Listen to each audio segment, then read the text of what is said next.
自古至今，牽引治療坐骨神經痛係最有效嘅方法，但目前邊一種係最好呢？從醫學之父希波克拉底嘅梯子牽引同臥床牽引，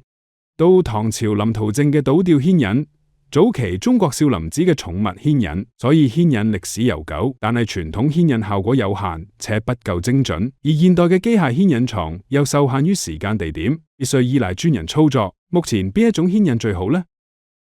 就係強力立體牽引器 B18D 呢款牽引器，既有效、冇風險、冇副作用，利用4支升降桿設計，平均分散牽引力喺肋骨同埋盤骨嘅前方同埋後方，立體精準有力，拉起椎體，使突出嘅椎間盤回納，擴闊椎孔，直接減少神經受壓。最重要嘅係佢經濟實惠，唔求人，你可以隨時隨地佩戴使用。喺日常生活中持續改善坐骨神經痛，免費試戴服務現已接受報名，立即點擊以下連結預約免費試戴。推廣期內成功預約即可享有交通資助。若想了解更多骨科疾病，護具治療骨科痛症指南已經喺3聯商務中華書局發售，從知識改變命運。